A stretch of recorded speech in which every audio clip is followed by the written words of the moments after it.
Hai, Assalamualaikum and welcome to Pika Storyteller Channel. Pika nak ucapkan terima kasih pada korang semua yang sudi untuk klik pada video kali ini. Dan seperti biasa, pada yang baru saja datang ke channel ni, jangan lupa untuk terus tekan butang subscribe di bawah dan juga follow Pika di Instagram Pika Storyteller. Okay, sebelum Pika memulakan dengan kisah seram kali ini, Pika nak ucapkan jutaan terima kasih kepada korang semua yang memang sangat supportive. Yang mana korang ramai yang komen, bertanya khabar, ada yang sampai DM Pika dekat Instagram dan sebagainya yang tanya tentang Mak Pika. Sebelum ni Pika ada bagi tahu dekat korang semua kan yang Pika terpaksa stop kejap untuk buat video YouTube disebabkan oleh Mak Pika masuk hospital. Sebab sebenarnya masalah jantung. Jadi daripada situ Pika stop kejap buat video dan daripada situ juga Pika dapat ramai orang yang DM Pika mendoakan, bertanya khabar dan juga dekat komen pun ramai. So Pika nak ucapkan jutaan terima kasih sangat-sangat pada korang semua yang sudi mendoakan kesejahteraan keluarga Pika. Pika hargai sangat-sangat sebab mungkin ada antara doa korang sebenarnya yang dimakbulkan oleh Allah Subhanahu Wa Taala. So terima kasih banyak-banyak dan alhamdulillah sekarang Mak Pika dah pun sihat dan dia dah pun keluar hospital semua, cuma masih lagi perlukan pemantauan lah. But anyway, apa pun asalkan dia sihat tu dah cukup buat Pika rasa macam happy, sangat-sangat happy. So terima kasih sangat-sangat pada korang semua yang memang sangat supportive. So thank you to everyone. Alright. So, sekarang, jom kita masuk ke kisah kali ini yang mana kisah ni berlaku dekat sebuah hotel yang terletak di Muar. Tanpa kita buat masa, jom kita mulakan dengan kisah seram kali ini.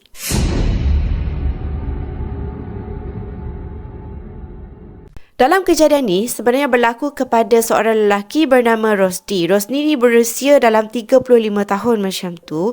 Dan dia ni merupakan seorang pegawai pemasaran ataupun marketing executive dekat sebuah syarikat. Dan kebiasaannya, kalau orang yang bekerja dalam sebagai marketing executive ataupun sales executive kan, biasanya diorang ni memang kena selalu keluar lah. Bukan kata stay dekat office je. Biasanya memang mereka kena pergi sana, pergi sini. Memang tu antara rutin diorang lah. Sama juga dengan si Rosdi ni, yang mana pada satu hari dia ni kena settle satu kerja dan dia ni telah pun memilih satu hotel 3 bintang yang terletak dekat tengah-tengah bandar Muar. Dia tak ada bagi tahu hotel mana, cuma dia kata hotel tu terletak betul-betul dekat tengah bandar Muar. Kata Rosdi, dia ni walaupun dah pun berusia 35 tahun, dia belum pernah lagi mengalami sebarang kejadian seram. Sebab setiap kali kalau adalah kawan-kawan cerita pasal kisah seram kan, mungkinlah bila mereka kan kerja sebagai marketing eksekutif kan, diorang selalu keluar-keluar. Mungkin ada a few daripada kawan Rosdi ni yang pernah mengalami kejadian seram bila duduk sorang-sorang dekat hotel tertentu kan. Jadi Rosdi ni dia tak pernah lagi mengalami pengalaman seram. So setiap kali kalau dia dengar tentang cerita-cerita berkaitan dengan benda seram tu kan, dia selalu menganjing lah dekat kawan dia tu. Dia macam, alah, bagi dia benda tu semua tak wujud lah kan. No such things lah, benda tu nonsense lah. Sebab dia sendiri belum pernah lagi mengalami. Jadi memang dia tak akan percayalah tentang kewujudan entiti tersebut. So, berbalik semula kepada kisah Rosdi ni masa dekat hotel 3 bintang dekat Muar tu. Dia kata lepas sahaja dia check in, dia naiklah ke hotel, ke bilik dia. Yang mana bilik dia tu terletak dekat tingkat 9. Masa tu masih lagi waktu siang kan. So dia lepak saja dekat situ, dah penat semua. Dia lepak sampailah pukul 8 malam macam tu, dia rasa lapar. Jadinya dia pun turun dah semula ke bawah. Lepas tu dia pergilah cari makan. Lepas dah lepak apa semua kan, dalam pukul 10.30 malam macam tu, dia pun patah balik semula ke hotel untuk berehat.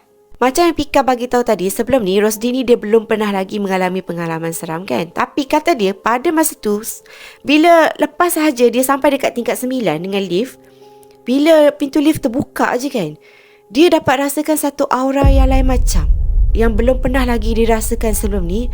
Sebab tiba-tiba dia rasa macam meremang. So bilik dia dekat hujung sekali tau. Nak tak nak, dia terpaksa berjalan dengan laju dekat koridor tu seorang diri. Lepas tu pada masa yang sama juga, dia tengoklah kiri kanan. Dia kata hotel tu nampak sunyi sangat. Seolah-olah macam Rosdi seorang je yang ada dekat tingkat 9 pada masa tu. So dia pun berjalan laju, tengok sekeliling kan. Lepas tu dia pun cakap lah, mungkin orang tak ramai sebab masa tu masih lagi bukan hujung minggu. Biasalah waktu kerja kan, mungkin antara hari Isnin sampai hari Jumaat. Dekat hotel biasanya memang tak ramai orang sangat pun. So dia pun melangkah dengan laju dan tiba-tiba dia dapat hidu bau yang sangat busuk. Jadi pada masa tu dah lah dia mula rasa seram. Lepas tu ada bau yang bukan-bukan pula kan. Jadi nak tak nak, si Rosdi ni makin lama makin mempercepatkan lah perjalanan dia tu untuk segera sampai ke bilik dia kan. Dan baru dalam 2-3 langkah nak sampai dekat bilik dia ni, sekali dia menjerit. Sebab tiba-tiba keluar seorang lelaki tua daripada pintu bilik hadapan. Maksudnya bilik berdepan dengan bilik si Rosdi ni lah. Bila dia tengok pada lelaki tu, lelaki bangsa Cina, berusia dalam 70-an macam tu. Jadi dia pun menjerit. Lepas tu dia cakap lah, ayo, you Apek, terkejut saya sebab you keluar macam tu. Tapi Apek tu tadi tak ada cakap apa-apa pun. Apek tu cuma tersenyum kan. Jadi Apek tu pun berjalan, pergilah ke lift. So masa ni, si Rosdi ni pun dia buat tak tahu. Dia terus masuk saja dekat dalam bilik dia. Lepas tu dia pun macam mula-mula dia rasa takut, tapi pada masa sama dia rasa macam lega jugalah. Sebab dia macam fikirlah, oh, at least aku tak adalah keseorangan dekat level ni. Sebab mula-mula kan dia ingatkan dia seorang je yang menginap dekat level 9 tu.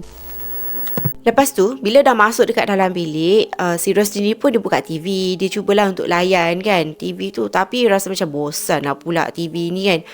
Dia pun main phone, main Facebook semualah, duk main-main tu kan.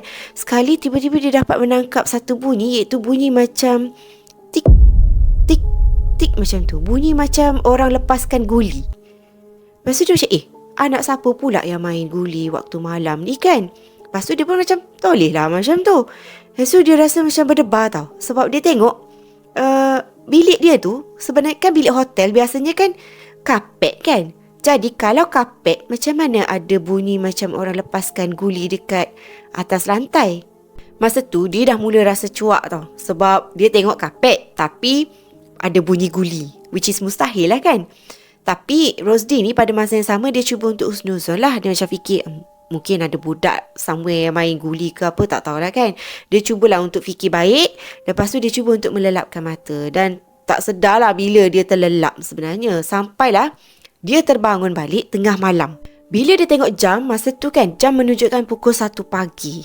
Dia tersedar tu disebabkan oleh ada satu bunyi macam bunyi orang tidur berdengkur. Tapi bunyi dia tu macam bukan dengkur biasa tau. Seolah-olah ada seseorang yang sesak nafas. Ataupun bunyi macam lembu kena sembelih. Orang tahu tak bunyi dia macam mana? Bunyi macam tu lah. Dan lagi satu, kadang-kadang bunyi macam ada orang tengah mengerang kesakitan tau. Jadi masa ni Rosdi ni pelik lah. Bunyi ni daripada mana? Lepas tu baru dia teringat, oh tadi kan ada seorang apek tua dekat bilik depan kan. Jadi dia yakinlah bunyi tu sebenarnya datang daripada bilik hadapan dia. Jadi Rosdi ni pun terus keluar daripada bilik dia. Dia pergi ketuk pintu apek kat depan tu. Jadi bila dia cuba untuk dengar balik bunyi tu kan, memang salah. Bunyi tu datang daripada bilik apek tu tadi. Lepas tu kan dia dapat dengar lah bunyi seolah-olah apek tu sesak nafas, macam dalam kesusahan sangat-sangat. Lepas tu dia ketuk-ketuk pintu, Uncle, bukalah pintu, Uncle, bukalah pintu kan. Tapi Uncle tu memang tak buka pintu. So dia takut yang sebenarnya mungkin Uncle tu kena serangan jantung ke, sesak nafas ke apa kan. Jadi teruslah si Rosdi ni turun ke lobi bawah. Tapi bila dia sampai dekat lobi, dia tengok kawasan lobi tu kosong. Tak ada orang pun dekat kaunter. Yang ada cuma seorang je Pak Guide. Tu pun tengah duduk macam mengantuk sangat. Tunggu dekat depan tu macam tersengguk macam tu kan. Jadi nak tak nak terpaksalah dia pergi kejutkan si Pak Guide ni. Sebab masa tu memang dah emergency sangat-sangat kan. Jadi bila Pak Guide tu tadi sedar kehadiran Rosdi ni, dia terus cepat-cepat bangun. Lepas tu dia tanya, Cik kenapa Cik? Sebab dia nampak lah muka Rosdi tu muka macam ada masalah. Jadi Rosdi ni pun tanyalah pada Pak Guide tu, sebenarnya siapa yang duduk depan bilik dia, bilik nombor 904 ke, macam tu lah lebih kurang. Lepas tu dia kata apek tu bunyi macam dalam kesusahan, macam tengah sakit sangat-sangat. Jadi jomlah kita macam pergi naik atas. Lepas tu tengoklah kan siapa sebenarnya dekat dalam bilik tu, apa yang berlaku dan sebagainya. Jadi Pak Guide ni pun cakap, tak apalah kita tanya dekat orang yang dekat kaunter pendaftaran tu. Rupanya perempuan tu dia ada dekat belakang tu. Jadi dia panggil lah perempuan tu. Dia cakap lah kan, dia dengar bunyi macam ni. Lepas tu dia nampak ada seorang apek tua dekat depan bilik depan dia tu. Lepas tu perempuan tu pun pandang semacam je tau dekat si Rosdi ni. Lepas tu dia cakap dekat Rosdi, sebenarnya encik seorang je yang duduk dekat level tu, tak ada orang lain pun. Jadi Rosdi ni pun dalam keadaan terkejut, dia macam katalah, Tak mungkin sebab tadi memang dia terserempak dengan seorang apek tua keluar daripada bilik tu turun lift. Lepas tu kan, perempuan tu memang cakap lah dekat dia, tak, memang encik seorang je yang duduk dekat level tu. Lagipun sekarang kan weekday, tak ada orang pun sangat dekat hotel ni. Memang encik seorang je ada dekat level tu sekarang. Jadi memang si Rosdi ni dah mula rasa takut lah kan. Lepas tu Pak Gad tu pun cakap, tak apalah, kita duduk dulu sini, encik cuba tenangkan diri dulu.